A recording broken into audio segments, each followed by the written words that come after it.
Mama Halim, Sat. Kalimat itu keluar dari mulut Mama Sarah dengan suara gemetar. Detik itu, duniaku seolah runtuh sekaligus meledak dalam kebahagiaan yang terlarang. Bagaimana mungkin aku, yang baru berusia 21 tahun, kini menjadi calon ayah? Semuanya berawal dari satu malam minggu yang awalnya hanya sebuah latihan kencan, hingga akhirnya berakhir di pelaminan siri. Bertahanlah di sini, karena aku akan menceritakan bagaimana rahasia di balik pintu kamar mandi dan kecemburuanku pada Pak Gunawan membawa kami pada banjir bandang emosi yang tak terkendali. Kepergian ayah seharusnya menjadi duka mendalam bagi kami. Tapi dalam kesedihan itu pula, aku justru menemukan cinta yang tulus dari seorang ibu tiri. Cinta yang akhirnya bersemi tanpa pernah kami sadari. Namaku Satria, dan saat kejadian itu, usiaku 21 tahun. Setidaknya sudah 3 tahun sejak ayah meninggal saat usiaku baru 18 tahun. Meski aku merindukan ayah, kesedihan itu tak sebanding dengan apa yang dirasakan Sarah, mama tiriku. Dulunya hidup kami sangat ideal dalam arti kami memiliki segalanya. Rumah mewah di pusat kota, dan kemewahan lain yang membuat hidup kami nyaris terasa sempurna. Tapi, semua kemewahan itu sirna dalam sekejap saat kecelakaan itu terjadi. Kala itu, ayah sedang dalam perjalanan pulang dari kantor ketika mobil yang dikendarai pemabuk menabraknya. Kecepatannya hampir 100 mil per jam, dan ayah tak sempat menghindar. Pemakaman adalah momen yang sangat sulit, terutama bagi aku dan mama tiriku. Banyak kerabat dan rekan ayah yang datang karena memang semua orang tahu betapa baiknya ayah semasa hidup. Setelah semua selesai, yang tersisa hanya aku dan Mama Sarah yang harus kembali ke rumah dan menghadapi kenyataan. Kehidupan kami berubah drastis. Di usia Mama yang menginjak 45 tahunan, harus memutar otak untuk kami bertahan hidup. Ia menjual rumah peninggalan ayah dan menggunakan uangnya untuk membuka toko baju di tepi jalan. Aku tahu betapa beratnya itu baginya, tapi ia tak pernah mengeluh. Meskipun aku hanya anak tiri, ia selalu memperlakukanku seperti putranya sendiri. Ia tak memiliki anak lain, sehingga akulah satu-satunya yang menjadi pelipur lara baginya. 2 tahun berlalu, dan kerja keras Mama pun mulai membuahkan hasil. Tokonya berkembang, bahkan ia bisa mempekerjakan beberapa karyawan. Berkat itu pula, kami akhirnya bisa membeli rumah lagi, meski tak semewah dulu. Memang kami sudah stabil secara finansial, tapi secara emosional, kami masih berjuang. Kami saling menguatkan dan saling bersandar satu sama lain. Dan mungkin dari sanalah kedekatanku dengan Mama menjadi lebih dari sekadar ibu pada putranya.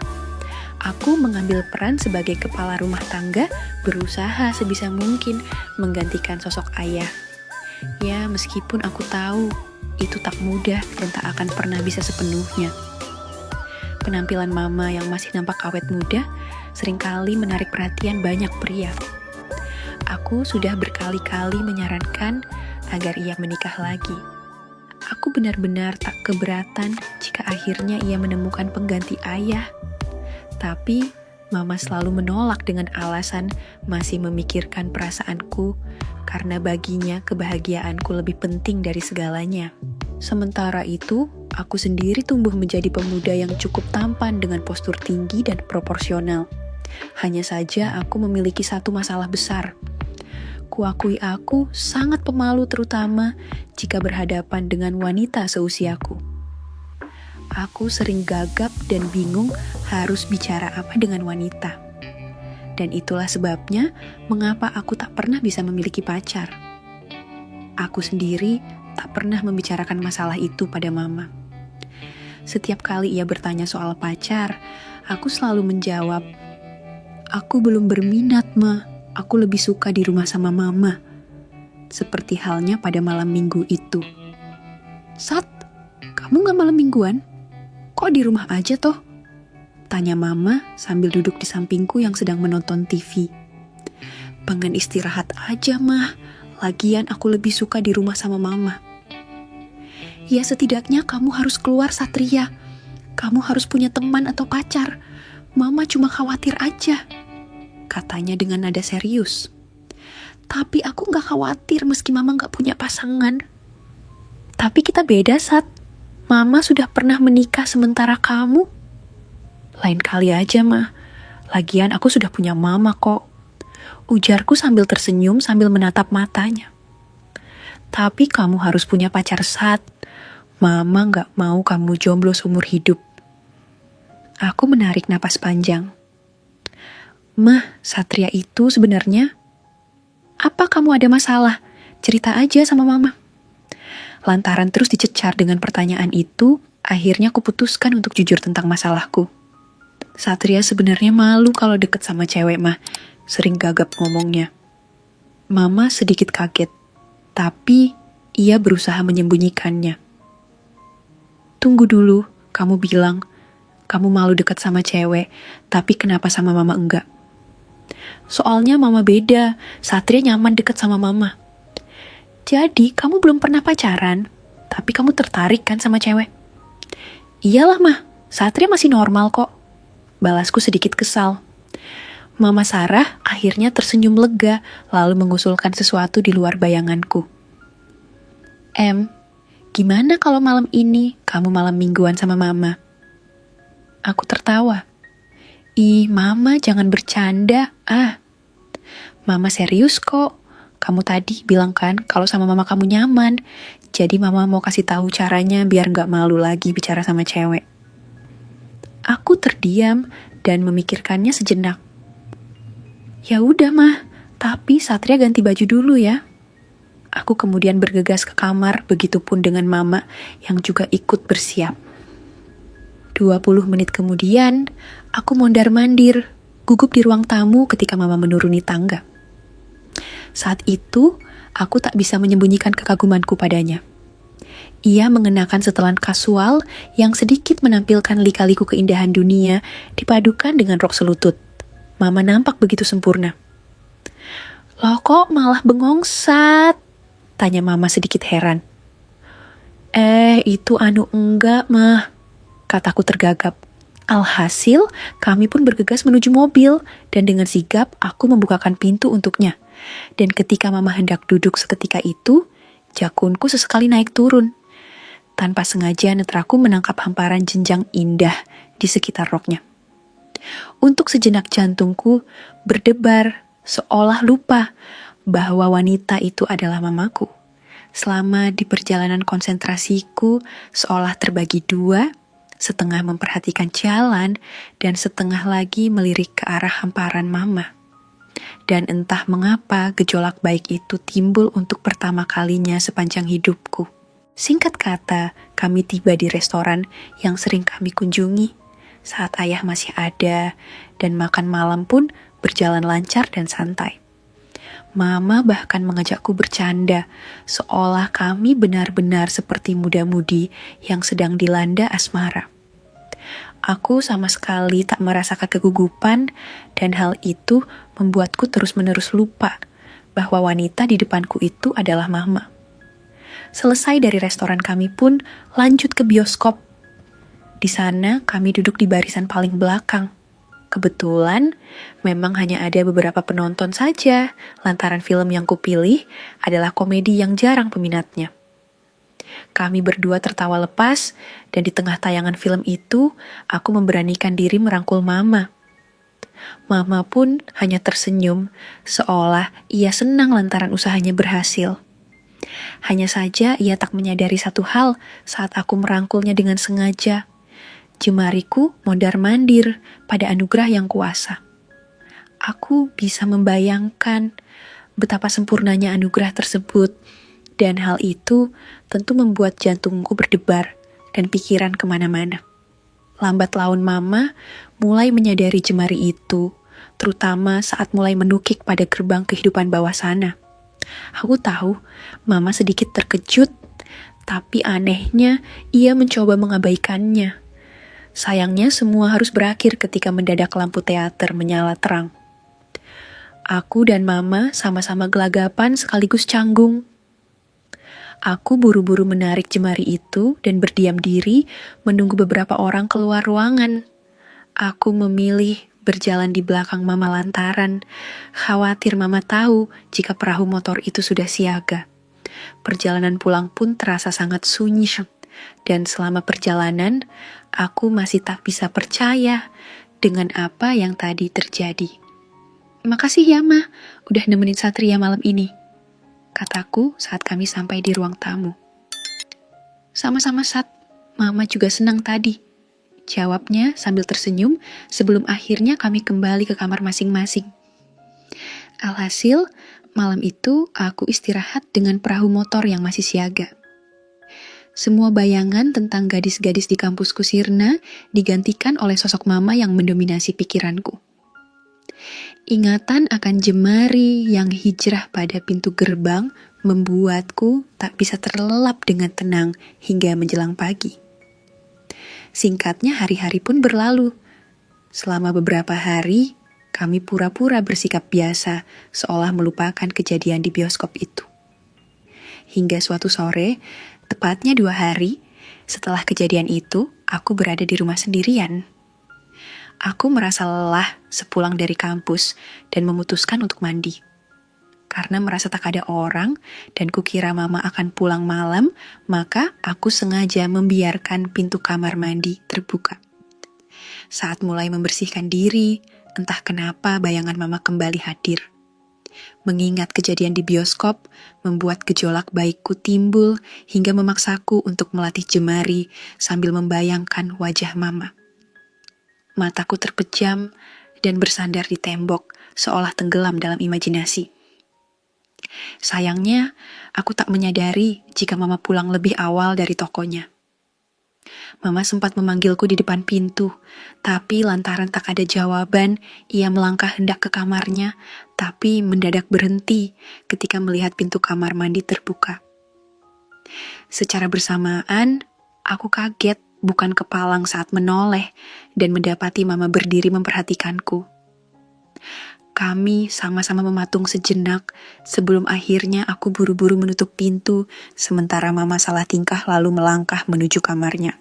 1 jam kemudian selesai mandi, aku turun untuk makan malam. Nampak Mama sedang menyiapkan makanan di meja makan. Saat itu, suasana kembali canggung. Ingin rasanya aku makan di kamar tanpa perlu bertatap muka dengan Mama karena malu. Sampai tiba-tiba Mama menoleh. Bentar Sat, makanannya bentar lagi selesai kok," kata Mama dengan senyum kaku. Mendengar itu, aku mengangguk dan memilih duduk di meja makan. Aku tahu Mama sesekali melirikku sebelum akhirnya kami pun makan bersama. "Jadi, gimana tadi mandinya Sat?" Mendadak Mama memulai percakapan yang membuat wajahku bersemu. Sontak aku bingung menjawabnya. "Maaf ya, tadi Mama gak sengaja. Salah kamu juga sih, kenapa gak ditutup pintunya?" Itu Mah, Satria lupa," jawabku tergagap. "Iya ya sudah, lagian yang tadi itu normal kok, Mama gak marah. Jadi kamu gak perlu malu gitu," kata Mama sambil tertawa membuatku malu. Tapi kecanggungan itu pun mulai mencair. Setelah menyelesaikan acara, makan Mama melangkah menuju kamarnya di lantai 2. Sementara, aku berpamitan ke minimarket untuk membeli beberapa kebutuhan. Dan kira-kira sekitar jam 9, aku yang sudah pulang dan sedang menonton TV di ruang keluarga sedikit terperangah ketika Mama turun dari kamarnya. Ia nampak menggunakan daster lawas yang terakhir kulihat saat ayah masih ada. Dalam cahaya remang, aku bisa mengamati lika-liku keindahannya.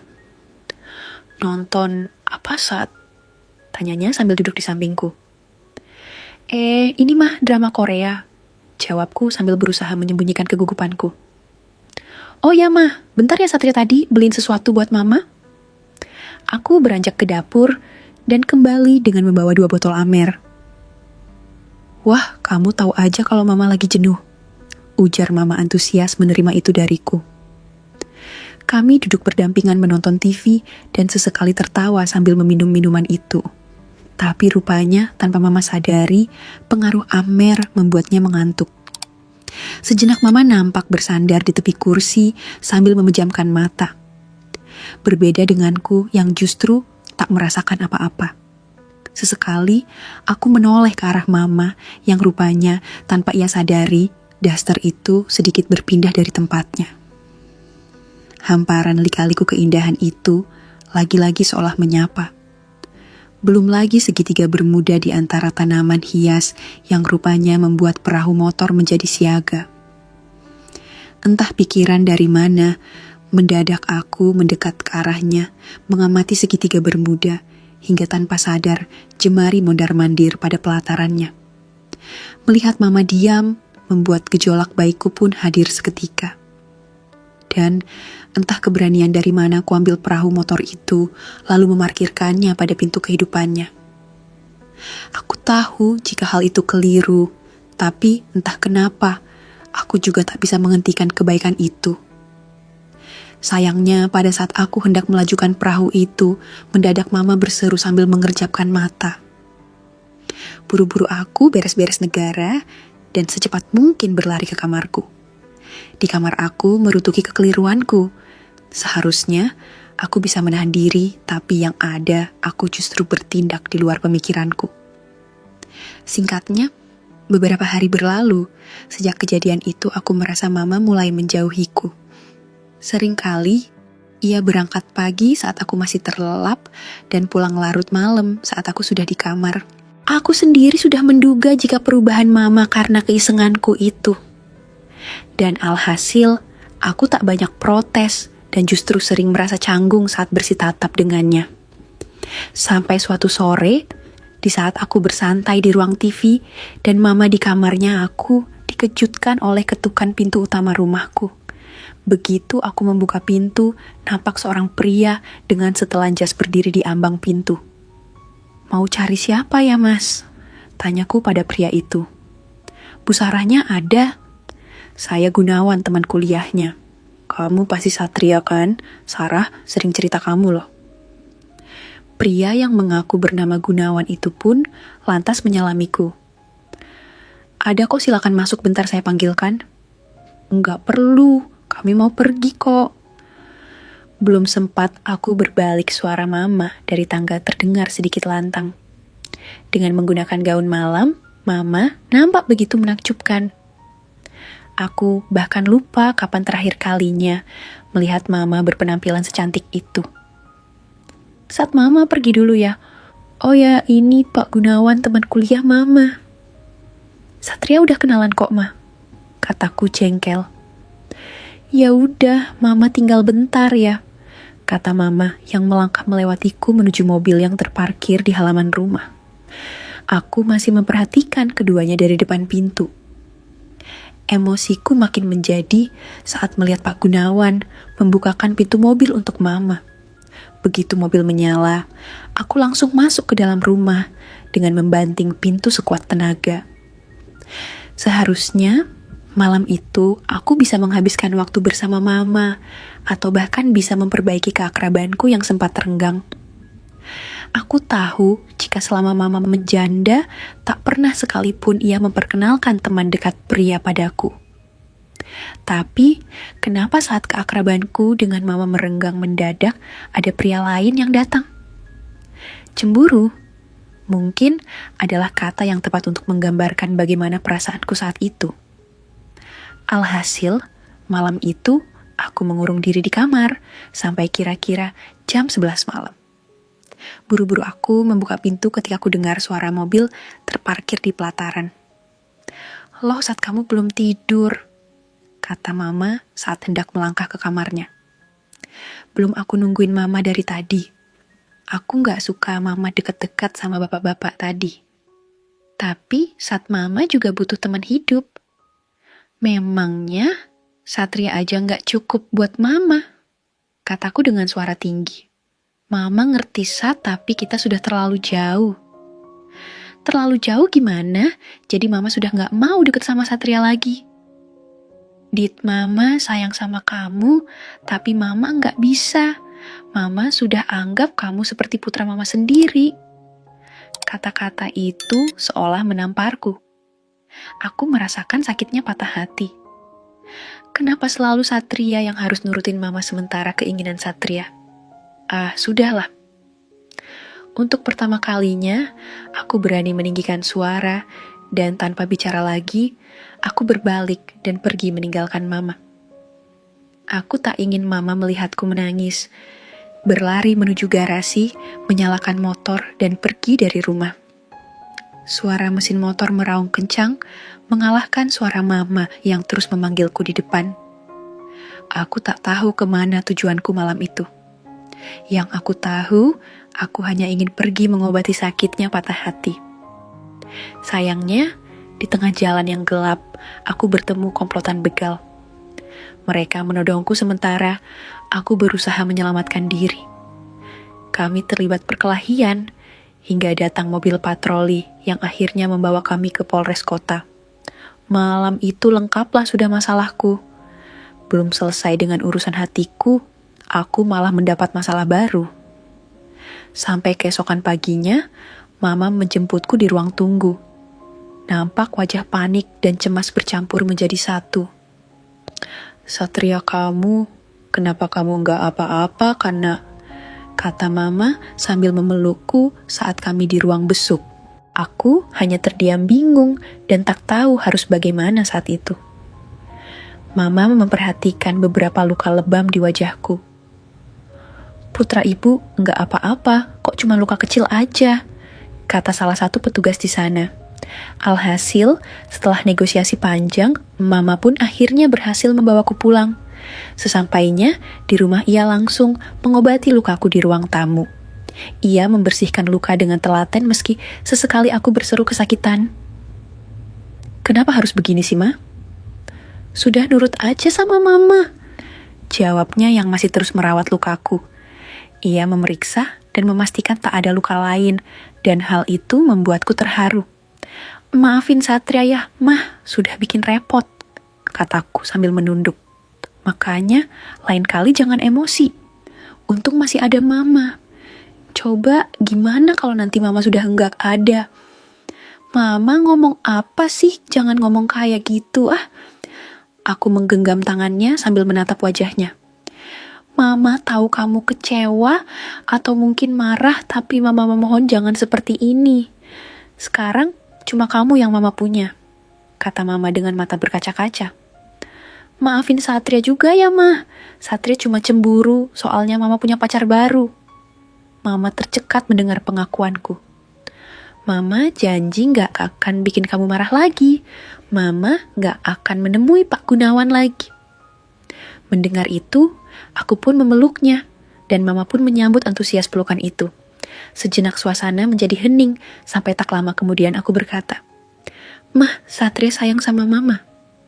Mama juga Mama sayang sama kamu, kata mama yang kemudian melepas pelukan itu. Mah, Satria sebenarnya. Belum sempat aku melanjutkan kalimatku. Mama mendadak maju hingga sambutan pun mendarat di situ. Sambutan yang berbeda, bahkan lebih mirip sambutan mesra seperti remaja yang dilanda rindu. Tapi yang membuatku sedikit kaget, bahkan mama benar-benar seperti sudah lupa akan batasan yang ada. Ia tiba-tiba mengambil perahu motor yang memang sudah siaga pada parkirannya. Walah saat ini kok sudah, katanya membuatku tersipu. Iya, hehe, maaf, Ma. Mendengar itu, mama tersenyum, lalu mendadak bersimpu dan memberi perhatian pada hal tersebut. Untuk pertama kalinya, aku merasa mama ikhlas memberikan kebaikan itu. Sambil menatap langit-langit aku, tersenyum lantaran angan-anganku pun terwujud. Dan lantaran tak ingin mama bersusah payah sendiri, aku lantas mengubah haluan mama dan mencari-cari gerbang kehidupan itu. Seketika itu, seruan baik pun bergema. Sesekali ku perhatikan, mama yang nampak meremelek seolah hanyut akan nirwana. Sampai beberapa waktu, lamanya mendadak mama beranjak sambil berkata, Sat aja, Sat. Karena tak ingin hal baik itu berakhir begitu saja, maka aku pun mengiyakan ucapan mama. Dan detik selanjutnya, mama tak banyak bicara. Ketika perahu motor melaju pada pelabuhan utama, hanya seruan dan canda tawa yang bergema. Seruan ketulusan yang akhirnya membawa musibah banjir bandang yang tak terkira. Dan kira-kira begitulah selanjutnya. Sejak itu kami seolah menjadi tak terpisahkan dan saling mengisi kekosongan masing-masing. Dan hal itu berlanjut hingga 3 bulan kemudian. Di saat kami sarapan pagi, bersama mendadak mama berlari ke kamar mandi. Semula aku menganggap hal itu biasa. Tapi ketika mama kembali ke meja makan, nampak wajahnya begitu pucat membuatku sedikit khawatir. Mama, kenapa mah? Mama lagi gak enak badan Sat. Satria antar ke dokter ya? Enggak usah Sat, mama cuma butuh istirahat aja, katanya sambil menunduk. Ada sesuatu yang penting yang harus dibicarakan Sat, sambung mama kemudian. Apa itu ma? Tapi kamu janji ya enggak marah sama mama. Enggak mungkin lah Satria marah mah, memangnya ada apa sih mah? Mama hamil Sat. Seketika aku tercekat. Mama menunduk sambil terisak dan seketika itu pun aku memeluknya. Satria janji mah, Satria akan selalu ada buat mama sampai kapanpun, kataku membuat tangis mama mereda. Kamu beneran janji kan Sat? Aku mengangguk. Iya mas Satria janji. Seketika itu senyum mama pun mengembang. Sebuah senyum kebahagiaan karena mendengar ucapan tulus yang kulontarkan. Sebuah ucapan dari calon pendampingnya. Ya, hari itu adalah hari terakhir aku menjadi putra tirinya, karena keesokan harinya kami menikah secara siri dan mulai menjalani hidup baru yang lebih bahagia. Hidup adalah tentang serangkaian pilihan dan konsekuensi. Satria memilih untuk berani menghadapi perasaannya, dan Mama Sarah memilih untuk membuka hati demi masa depan yang baru. Pesan moral dari kisah ini adalah tentang pentingnya komunikasi dan keberanian untuk bertanggung jawab atas setiap tindakan kita. Ketika cinta dan komitmen sudah diputuskan, maka menjaga keutuhan itulah yang menjadi tugas utama kita selanjutnya. Jangan takut pada perubahan, karena seringkali kebahagiaan sejati justru berada di balik pintu yang ragu untuk kita buka. Jangan lupa untuk like, komen, dan subscribe jika menurutmu kisah ini memberikan inspirasi. Sampai jumpa di kisah nyata berikutnya.